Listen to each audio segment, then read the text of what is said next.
Bienvenue sur Décodeur, le podcast qui parle de celles et ceux qui font la déco aujourd'hui.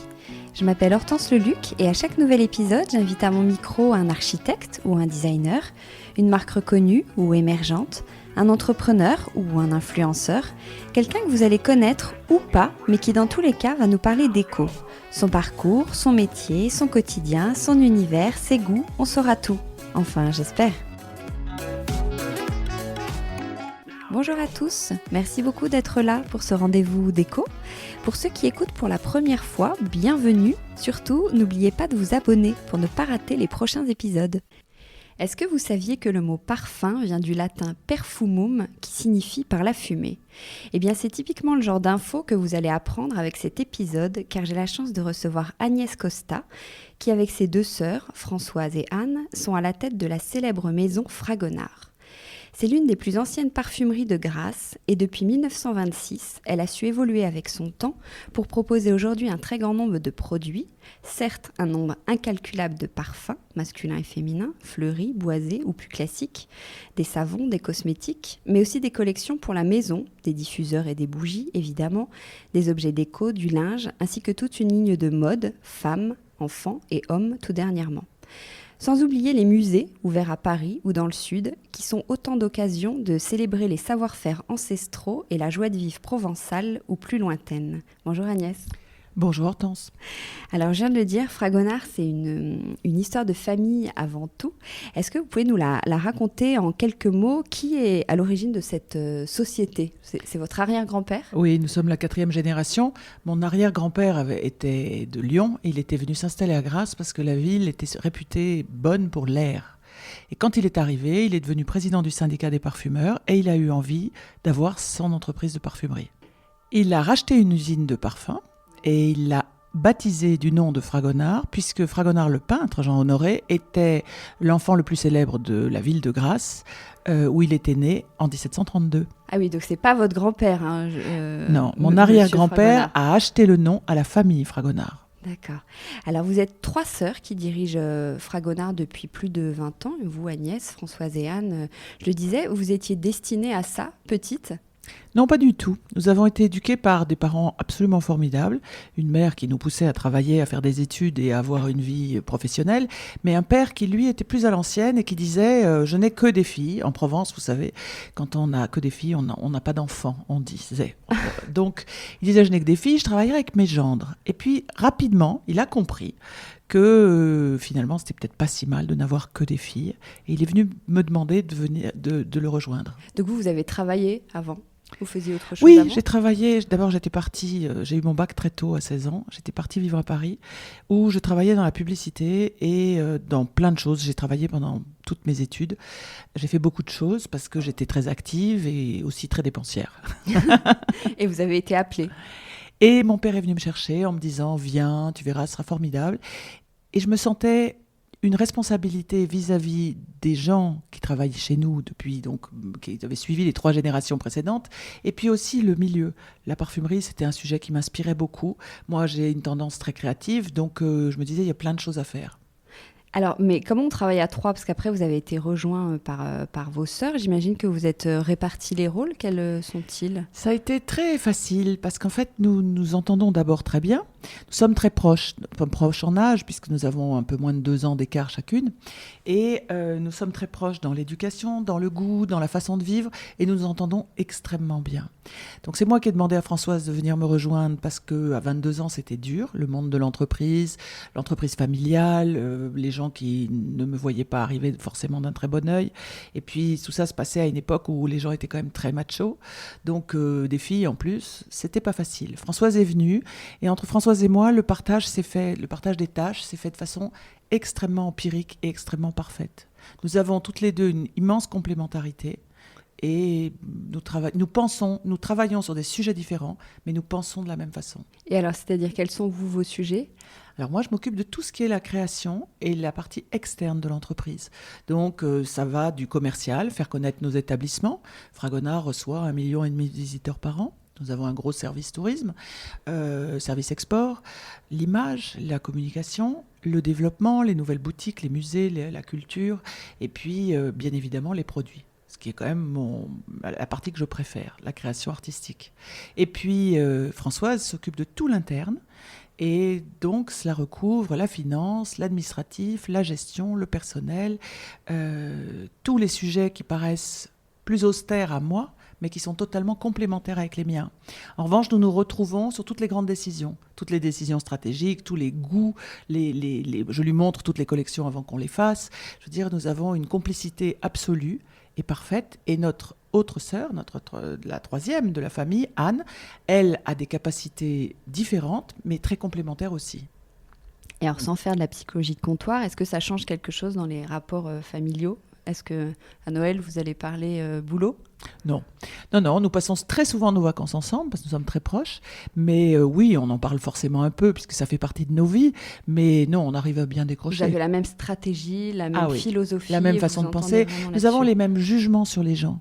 Si vous voulez diriger une entreprise à plusieurs, ça paraît impossible de l'extérieur parce qu'on se dit que des gens peuvent jouer une sœur contre l'autre ou dire des choses. Ça ne passe pas parce qu'on sait, nous savons entre nous comment nous réagissons, comment nous avons un fonctionnement assez gémellaire, sans être des jumelles, donc c'est formidable. Mais c'est vrai qu'on se dit ça de l'extérieur, c'est pour ça que je vous pose la question. C'est une grande entreprise, Fragonard. Vous êtes combien de collaborateurs entre les musées, les boutiques, vos équipes ? Non, c'est une petite maison, c'est une maison totalement française, qui nous appartient totalement, et nous ne sommes pas très nombreux, mais tout le monde est très actif, tout le monde est très impliqué, et nous avons la chance de connaître tous nos collaborateurs, ce qui est quand même aujourd'hui une chose que je trouve merveilleuse.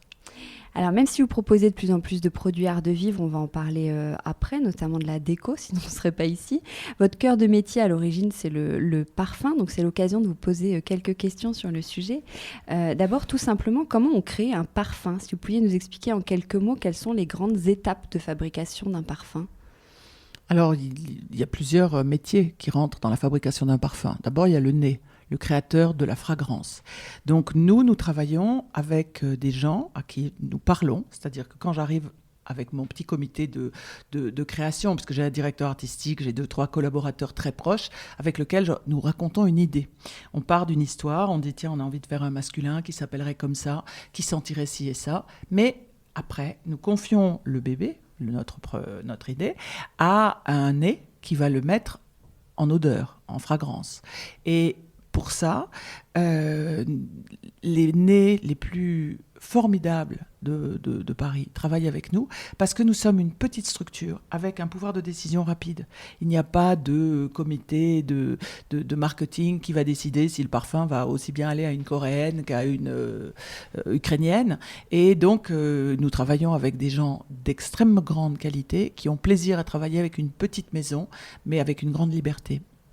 Donc ça, c'est le nez, il va décider. Mais vous, comment vous arrivez avec votre inspiration ? Quelle est votre première inspiration ? Vous dites, vous arrivez avec une idée, un nom, mais vous l'avez trouvé où, ça ? Dans mon esprit, dans ma tête. C'est une envie qui est liée à une saison. Oui, je me raconte des histoires. Moi, j'ai toujours des petits carnets et dans lesquels je me raconte des histoires, dans lesquelles je construis des gammes de produits. Je les soumets en premier à ma sœur, qui me dit oui, non. Elle me dit, il y en a trop, il n'y en a pas assez. Je fais toujours trop. Donc, elle me dit toujours, tu vois trop grand. Mais j'adore ça. Donc, quand je pense à une idée de parfum, quand je rêve d'un parfum, je pense d'abord au type de la fragrance, après à la personne à qui je vais la confier pour la créer. C'est quoi le type de la fragrance ? C'est-à-dire si c'est un floral, un féminin, un masculin, un hespéridé, un floral, un oriental. L'histoire que je me raconte autour de cette envie de sentir quelque chose et puis de le baptiser. Le nom est très important. Moi, je suis quelqu'un qui aime les lettres, je lis énormément. Et donc, trouver des noms de parfums m'inspire, me fait raconter des histoires dans ma tête qu'après, je raconte au parfumeur qui va les mettre en fragrance. Et puis après, il y a le packaging. Donc, il y a aussi toute l'histoire que je raconte dans ma tête aussi, en me disant, voilà, je voudrais ce type de décor. Là, chaque année, nous travaillons sur différentes nouveautés. Et elles sortent toutes de ce bureau, là où vous êtes, puisque c'est ici le cœur de la création. Alors, le nez, c'est jamais le même à chaque nouvelle collection. Si, j'ai des fidèles. Parfois, il y a des nez en interne. Ah oui, vous avez des fidèles. J'ai des fidèles. Alors, Oui et non. Nous avons des gens en interne. Je fais aussi appel à des gens à l'extérieur. D'abord parce que j'ai la chance d'être amie avec les meilleurs nés du moment. Des gens qui font des parfums extraordinaires et qui me prêtent une grande amitié et qui travaillent très très bien pour nous. Et je me dis que nos clients méritent le meilleur. Si vous voulez, Fragonard, c'est une petite maison, mais nous attachons beaucoup beaucoup d'importance à la qualité des matières premières et la qualité des compositions. Parce que bien sûr, vous achetez un parfum, mais après, il faut vous le fidéliser, il faut avoir envie de le reporter. Donc, plus il sera beau et bon, plus vous serez fidèle à une marque. Et vous en créez plusieurs par an? Oui. C'est au gré de vos envies? Alors oui, c'est un petit peu ça. Il n'y a pas de collection? Non, mais j'en crée quand même assez souvent. Vous savez combien vous avez de fragrances? De références? Non. Oui, références. Non, mais beaucoup. Ma sœur vous dirait trop. Et moi, je vous dirais qu'on doit en avoir, je sais pas, une bonne 50aine. Mais on en a beaucoup, oui. On a beaucoup de masculins, beaucoup de féminins. On a des mix, on a des parfums pour les enfants. Enfin, des senteurs pour les enfants. Quelle différence entre fragrance et senteur? C'est un synonyme. Des synonymes. Ce que je veux dire, c'est parce que j'ai utilisé parfum et que parfum, c'est une concentration. Donc, pour enfants, par exemple, on a de l'eau de toilette. Oui, il y a eau de toilette et eau de parfum, pareil. Oui. Qu'est-ce que ça veut dire? C'est une concentration. Vous avez eau de Cologne qui est entre 3 et 5%, eau de toilette qui est dans les 10% de concentré, eau de parfum qui est dans les 15-20% et parfum qui est au-dessus de 20%. D'accord. Alors, vous avez fait appel à votre nez. Après, quelles sont les matières premières, par exemple, d'un parfum? Qu'est-ce qu'il y a dans un parfum? Il y a beaucoup de choses. Alors, il y a des formules plus ou moins longues. Il y a des parfums naturels, des produits d'origine naturelle et des produits d'origine synthétique. Les deux cohabitent très, très bien. Et moi, je travaille beaucoup à former nos équipes pour ne pas faire le raccourci de dire le synthétique, c'est mauvais et le naturel, c'est bon. C'est pas vrai. Qu'est-ce que vous appelez synthétique, pardon? Par exemple, les matières premières dans la composition d'un parfum qui viennent de la chimie, et qui sont des reconstitutions chimiques d'odeurs naturelles. Voilà, vous avez un jasmin qui est distillé de la fleur, et puis vous avez un jasmin synthétique qui provient d'une alliance de matières premières d'origine chimique. D'accord. Voilà. Et donc, on ne peut pas dire le naturel c'est bon, c'est un peu le raccourci qui se fait. Parce que dans la chimie, il y a des choses qui permettent une originalité de la création du parfumeur extraordinaire que la nature ne leur donne pas. Et puis dans la nature, il y a des produits qui deviennent allergisants et qui ne sont plus autorisés et qu'on ne peut plus employer. Donc j'essaie de former et d'expliquer aux gens que tout ce qui compte, c'est l'équilibre. Parce que vous, il y a beaucoup de fleurs dans vos parfums. Donc il y a des vraies fleurs que vous faites pousser, que vous choisissez comment? Non, pas du tout. Ça, c'est le cliché. Bien sûr, il y a des vraies fleurs que nous employons dans nos compositions, mais nous ne les faisons pas pousser. Nous ne sommes pas producteurs de fleurs. Nous n'exploitons pas de jardin de plantes à parfum. C'est un projet que nous avons, mais qui est plus une idée de conservation de métier. Parce que vous savez que Grasse vient d'être reconnu patrimoine mondial de l'humanité, par l'UNESCO, qu'il y a des métiers formidables qui méritent d'être encouragés et qu'aujourd'hui, ramasser des fleurs, c'est un métier qui ne gagne pas beaucoup d'argent si vous n'êtes pas sponsorisé par une marque. Les champs de Grasse sont tous sponsorisés par les grandes marques de parfumerie parce qu'aujourd'hui, plus personne ne se lève à 4h du matin pour ramasser du jasmin et le vendre au kilo. Donc, enfin, plus personne, si, il y en a, mais je veux dire, le propriétaire du champ ne gagne pas assez d'argent s'il n'est pas sponsorisé par quelqu'un. Voilà. Donc nous employons du naturel, mais nous ne le faisons pas pousser. D'accord.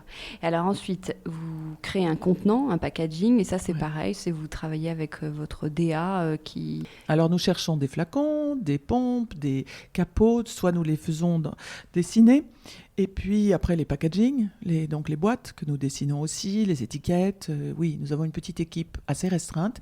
Dans les bureaux à côté, j'ai 4 graphistes et mon directeur artistique de l'autre côté, et nous travaillons en commun, nous racontons notre histoire.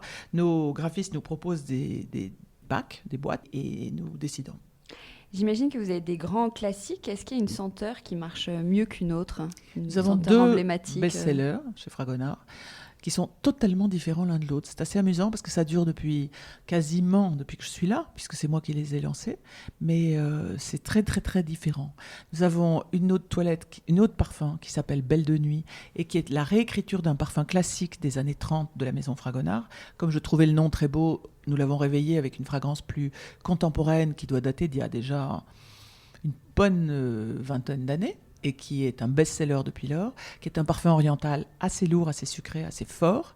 Et de l'autre côté, nous avons une eau de toilette très simple, qui est la fleur d'oranger, et qui est, j'en suis très fière, l'une des meilleures fleurs d'oranger du marché, puisqu'elle est reconnue comme telle par la profession, et qui est un parfum que tout le monde porte, toute génération, tout style de gens, toute nationalité. Je veux dire, c'est un parfum qui est très transversal, et j'en suis très fière. En plus, moi, la fleur d'oranger, c'est mon parfum, donc c'est ce que je porte depuis toujours, c'est ce que j'aime le plus de Grasse. Pour moi, c'est la fleur emblématique, donc je suis très fière que ce soit si bon.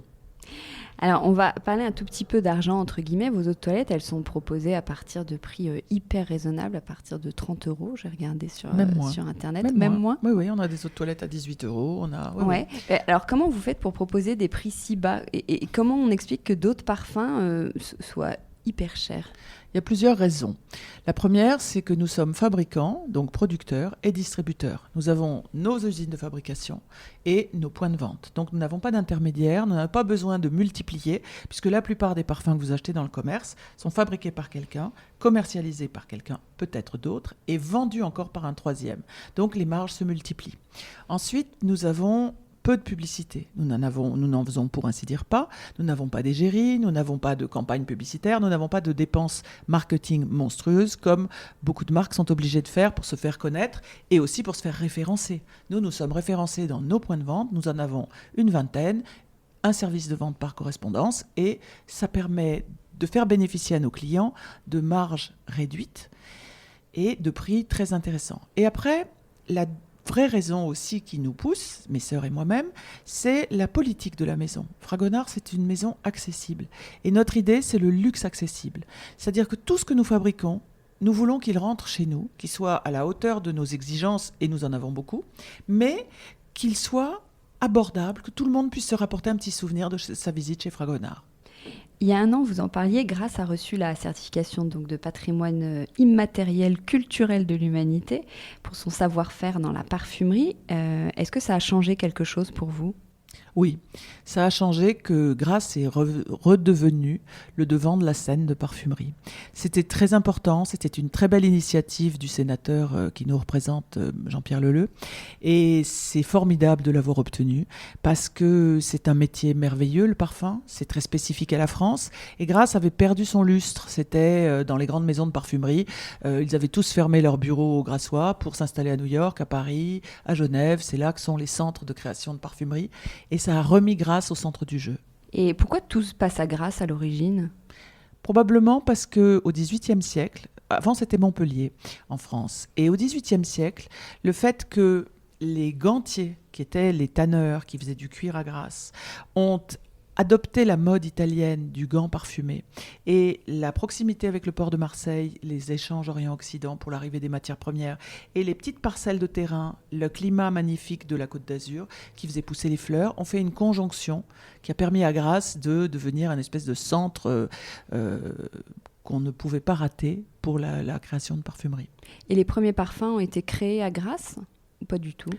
Non, les premiers parfums, je pense que Grasse a su développer son industrie du parfum, mais il y a eu des parfums déjà créés ailleurs. Regardez l'eau de Cologne qui a été créée à Cologne par Jean-Marie Farina, l'eau de la Reine de Hongrie, tout n'a pas été créé à Grasse, mais Grasse a su devenir le centre stratégique de la parfumerie. Alors, tout ça, c'est passionnant et j'imagine que vous le savez puisque vous avez plusieurs musées sur le sujet du parfum. Il y a le musée du parfum à Grasse, il y en a un autre à Paris. Vous en avez plusieurs. Pourquoi ouvrir des musées ? On y découvre quoi ? Alors, on y découvre l'histoire du parfum. L'origine des musées, c'est le goût de mon père, de la collection. J'avais un père extraordinaire, très cultivé et qui avait une passion pour le XVIIIe siècle français. Il a collectionné chez lui, pour la maison, des meubles, des tableaux, notamment des tableaux de Jean-Honoré Fragonard. Et dans les années 50, le parfum n'était pas à la mode. Et chaque fois qu'il allait chez un antiquaire et qu'il y avait des objets de parfumerie, il les achetait, il les accumulait dans une pièce de la maison en disant « Oh, ça m'intéresse parce que c'est lié à mon métier, j'achète ». Et donc, il avait rempli cet endroit jusqu'au jour où il a eu la possibilité dans l'usine. Une de nos tantes était morte, c'était une maison de famille. Une tante était morte, elle avait libéré son appartement et il a créé un petit musée pour montrer ses collections. Et il s'est piqué au jeu. Et nous avons, mes sœurs et moi, grâce à l'éducation que nous avons reçue, un grand goût du partage. C'est-à-dire que ça nous fait beaucoup plus plaisir d'acheter des objets de musée, des objets pour les mettre dans nos musées et les partager avec nos visiteurs que de les accumuler pour les avoir pour nous. Et partager votre passion de tout ce que vous allez... Et c'est passionnant.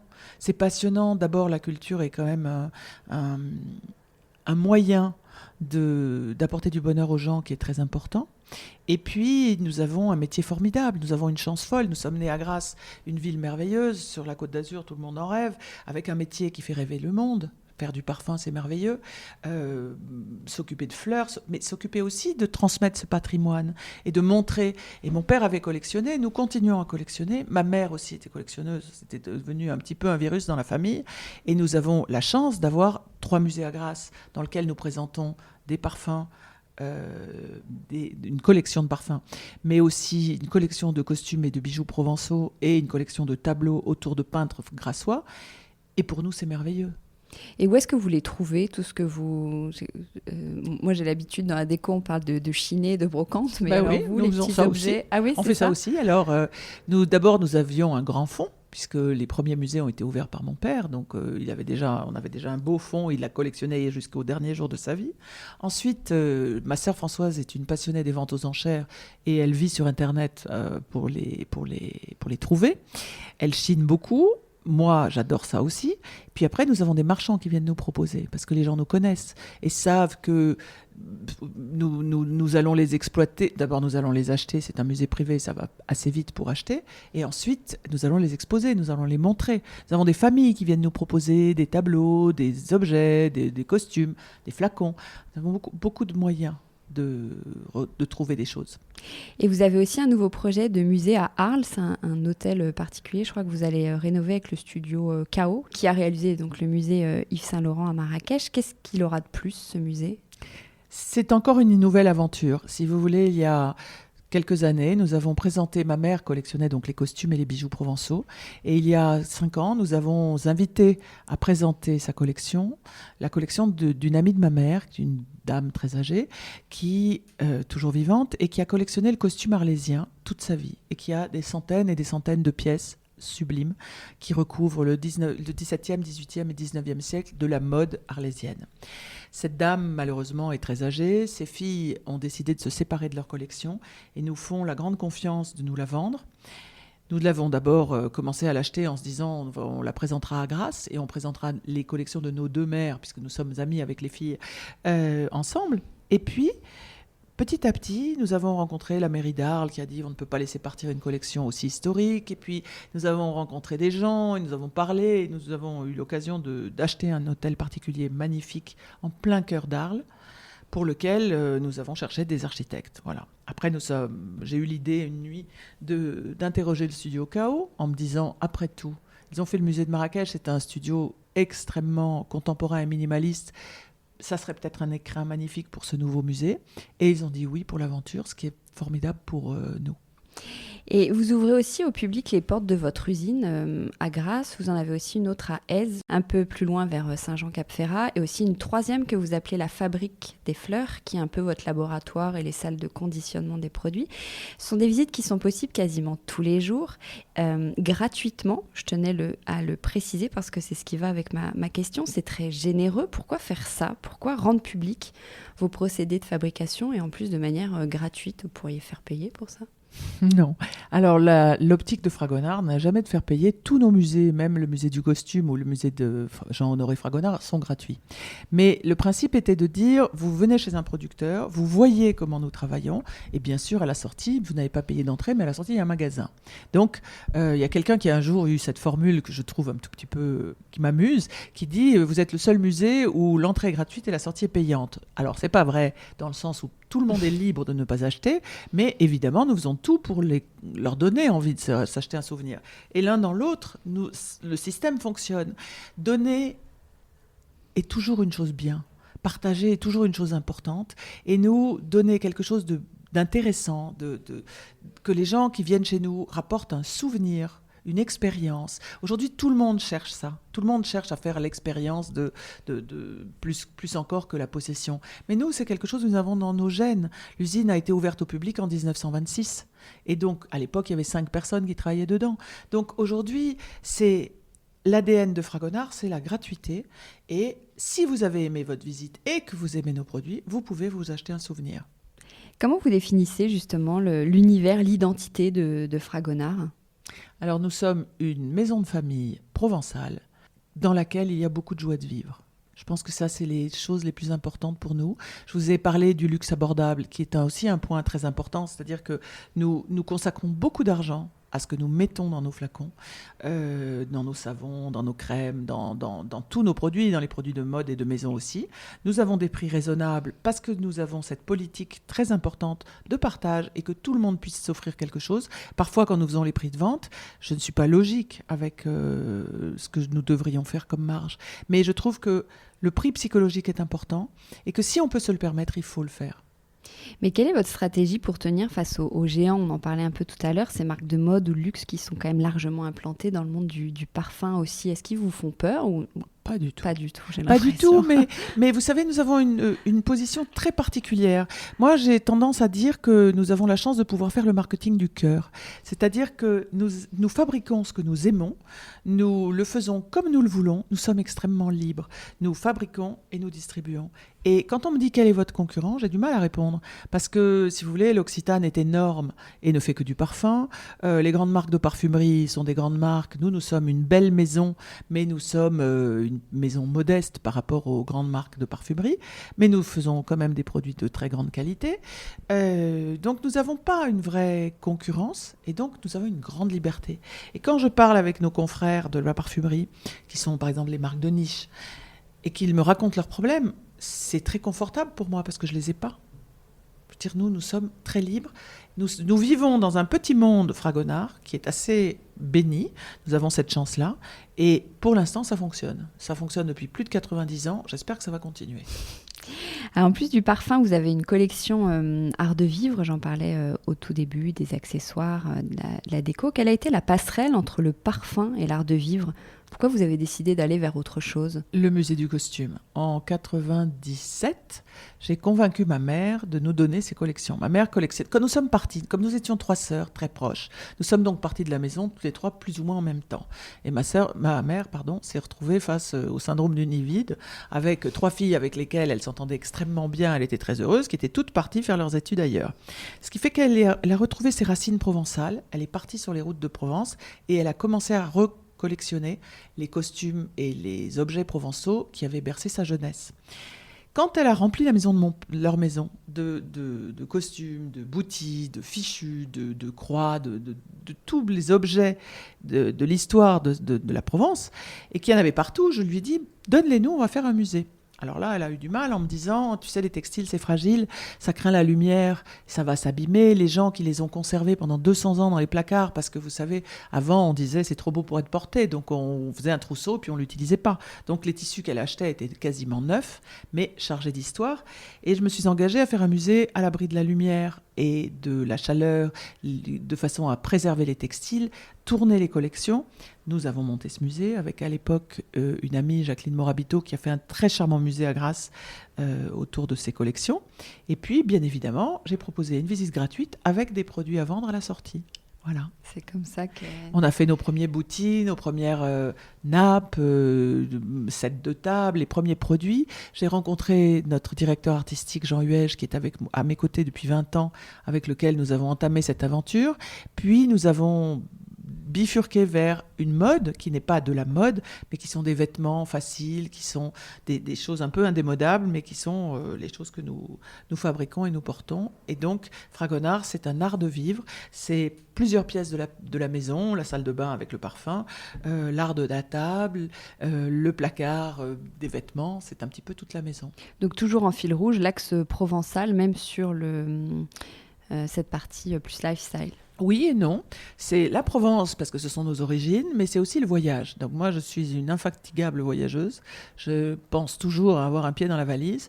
Et donc, je trouve des raisons de rallier mon goût des voyages à mon métier en donnant des thèmes. Donc chaque année, nous avons un thème. Cette année, c'est la Grèce. Cette année, c'était la Grèce. Nous sommes partis sur le thème, là maintenant, nous avons fini le thème de l'année 20 et 2020, 2020, étant un tellement beau chiffre, j'ai voulu lui donner un thème un peu plus fédérateur, un peu plus large, et d'en faire l'année du bonheur, parce que nous ne revivrons jamais un chiffre pareil. 2020, on ne le reverra pas, c'est comme 2000. Ce sont des chiffres qui marqueront une époque et que nous ne reverrons plus. Et donc, j'avais envie de faire une collection très joyeuse, très ouverte sur le monde en général, et puis avec quand même un petit voyage, le Bhoutan, le pays du bonheur. Et toute cette partie-là, elle est fabriquée de manière artisanale ou est-ce que ça se passe ? Ça se passe en Inde et ça se passe de façon très artisanale avec de l'impression à la planche, comme provenaient les tissus du XVIIe siècle qui arrivaient d'Inde en France avant que Louis XIV crée les grandes manufactures. Les tissus arrivaient de Jaipur et ça s'appelait les indiennes. Et les indiennes étaient des tissus imprimés en Inde et importé en France. Quand moi, je suis arrivée en Inde la première fois, il y a 20 ans, et que j'ai retrouvé dans mon hôtel l'imprimé de ma chambre d'enfant, ça m'a fait un choc. Je ne m'attendais pas à ça. Et ça nous a permis de développer un rapport avec l'Inde, qui est un retour aux sources, qui a des gens qui travaillent à l'ancienne, comme on ne fait plus en France, et avec une qualité et un sens artistique formidable. Et vous avez une unité là-bas où vous vous déplacez Non, nous travaillons avec des fournisseurs. Donc nous dessinons tout ici, dans le bureau d'à côté. Tout vient de Paris, tout est dessiné. Et ensuite, nous faisons fabriquer chez un certain nombre de fournisseurs. Et puis nous avons un bureau à Delhi qui nous aide à gérer nos productions. Alors en 2019, l'adage de Fragonard, j'ai vu sur votre site, était celui de Socrate. Le bonheur, c'est le plaisir sans remords. Est-ce que vous avez un mantra, une philosophie de vie ? Oui, j'en ai plein. Mais j'en ai un qui me vient de mon père et que j'aime beaucoup, qui dit « Mon verre est petit, mais je bois dans mon verre ». Mon verre est petit, mais je bois dans mon verre. Voilà. Et ça, c'est l'essence du goût de la liberté que j'ai, c'est-à-dire que Fragonard n'est pas une entreprise planétaire, l'idée n'est pas d'en faire une entreprise avec des magasins partout, mais l'idée est de rester très particulier et très libre dans notre façon de vivre. Il y a 3 ans, vous avez reçu le Woman Equity, un trophée qui récompense les meilleures performances financières des PME françaises dirigées par des femmes. On parle beaucoup des inégalités hommes-femmes à des postes importants. Comment vous le vivez, vous ? Est-ce que c'est un sujet ? Est-ce qu'à 3, vous vous sentez plus forte, par exemple ? Absolument. Alors d'abord, ce trophée, il est vraiment mérité par ma sœur, qui est Françoise, qui est une excellente gestionnaire et qui calme un peu mes ardeurs, mais qui surtout sait parfaitement gérer cette entreprise avec sérieux, équilibre et une grande probité. Mais oui, alors chez nous, nous avons beaucoup de femmes. Nous ne cherchons pas à faire de la discrimination contre les hommes, mais il se trouve que nous sommes très entourés de femmes. Et d'être 3 femmes à la tête d'une entreprise, oui, de donner une façon de diriger très féminine, c'est forcé. Je veux dire, les femmes se mettent beaucoup à la place des autres. Je ne dis pas que les hommes gèrent mal, loin de là. Je dis juste que nous ne travaillons pas de la même façon. Voilà. Alors j'aime bien demander à mes invités quel est leur style déco. Souvent il est assez raccord avec leur entreprise, mais il y a des exceptions. Donc est-ce que chez vous c'est la Provence à Paris ou pas forcément ? Non, chez moi c'est le monde entier. Alors chez moi c'est très mélangé, très éclectique parce que j'ai peut-être heureusement ou malheureusement le goût d'aimer énormément de choses et d'avoir envie d'énormément de styles. Donc je les mélange, je les marie. Et il y a bien sûr le fond de ma culture qui est bercé par le 18e provençal de ma jeunesse. Mais comme vous remarquez, il y a aussi beaucoup de choses indiennes, d'objets folkloriques, des œuvres d'art contemporain, des œuvres d'artistes et d'artisans. Donc non, il y a un grand mélange chez moi. Vous habitez à Paris ? J'habite à Paris, j'ai une maison à Grasse dans laquelle je retourne très régulièrement puisque je suis à Grasse toutes les 3 semaines. Mais j'ai le goût du mélange, voilà, profondément. Et je crois pas du tout du minimalisme. Non. Ça, c'est quelque chose qu'on peut dire. Quelle est la pièce de la maison que vous préférez, dans laquelle vous vous sentez vraiment bien ? Vous savez, chez moi, j'ai une grande pièce à vivre, que ce soit à Paris comme à Grasse. C'est un peu à l'américaine, puisque mon mari était américain. Mais nous avions une grande pièce à vivre dans laquelle nous cuisine ouverte avant que ce soit à la mode. Oui, ça l'était déjà quand même. Mais oui, nous avons ce grand espace entre cuisine, salon, où nous vivons tous avec les enfants. Je veux dire, c'est très chaleureux, très, très joyeux. Est-ce qu'il y a parce que vous êtes entouré de beaucoup d'objets, est-ce qu'il y a un objet déco auquel vous êtes particulièrement attaché ? Ah non, parce que j'en ai beaucoup auxquels je suis très attachée, mais je dirais que je suis très attachée à l'image des visages. J'ai une collection de têtes, alors là vous en voyez quelques-uns, mais j'adore ça. Et donc, que ce soit des têtes antiques ou des peaux en forme de tête ou des têtes, je trouve ça, l'expression du visage humain est une chose qui m'inspire. Voilà. Et est-ce que chez Fragonard, vous avez un objet chouchou? Non, j'ai une fragrance chouchou. Oui, qui est plus celle que tout, qui est la fleur d'oranger. Et la fleur d'oranger, je les tire dans tous les sens, c'est-à-dire qu'on en fait de toutes sortes. Une fleur d'oranger toute simple, une fleur d'oranger orientale, intense. C'est quand même toutes les facettes de l'oranger qui sont ma passion et vers lequel je reviens, vers lequel mes enfants me reconnaissent. Et vous savez, à Grasse, il y a une petite galette qui est faite avec 3 fois rien, un peu de farine, un peu d'eau et un peu de fleur d'oranger. Ça s'appelle la fougassette. Et c'est la pâtisserie traditionnelle de Grasse, très pauvre. Et un jour, je la donne à mes enfants qui étaient petits, ils avaient 3-4 ans. Et puis évidemment, ils la trouvent pas très sucrée, pas très bonne. Alors ils la mangent. Et puis il y en a un qui se retourne et qui dit « Ah non, c'est pas bon, mais ça sent tellement maman. » J'ai trouvé ça tellement mignon que c'est resté.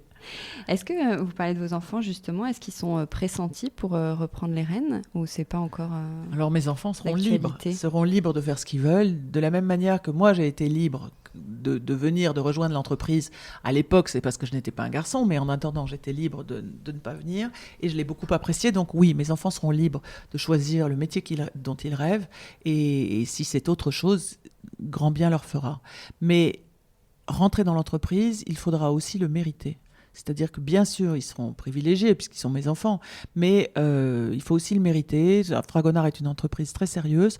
J'ai des équipes de collaborateurs, nous avons, mes sœurs et moi, des équipes de collaborateurs formidables.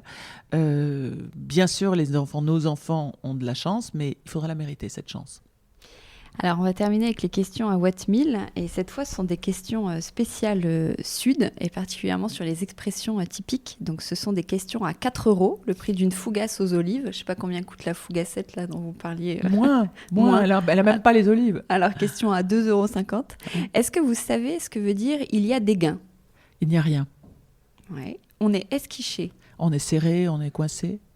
Faire une cagade. Une bêtise. Un pitchoun. Un bébé. Peu cher. Oh, ça, c'est peu cher. C'est une expression qui dit « Oh là là », je ne sais pas comment je peux traduire peu cher, mais je la connais bien. Mais on ne l'emploie plus. Non, oui. Quand même, non, peu cher. Je l'ai entendu, mais je ne l'entends plus. Oui. Mais... Ça pègue. Ça colle. Tu es fada. Tu es fou.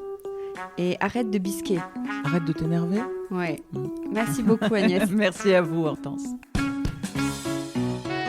Décodeur, c'est terminé pour aujourd'hui. Merci beaucoup d'avoir écouté en entier. Si vous avez aimé, n'oubliez surtout pas de vous abonner à cette émission pour ne pas rater les prochains épisodes. Bien sûr, vous pouvez aussi le partager sur Facebook, Twitter, LinkedIn ou en story Instagram par exemple. Ça permet de le faire connaître à vos proches. Je suis Hortense Leluc et vous pouvez me retrouver sous le pseudo Hortense Déco ou via le compte Décodeur Podcast sur Instagram. Et si jamais vous écoutez sur iPhone via l'application Apple Podcast, vous pouvez aussi me laisser un commentaire, rubrique classement et avis, parce que plus j'ai de commentaires, plus Décodeur se démarque dans la jungle des podcasts, ce qui est très important pour moi, pour me faire connaître encore plus largement et faire découvrir le monde de la déco au plus grand nombre. Voilà, merci et à très bientôt alors, ici ou ailleurs.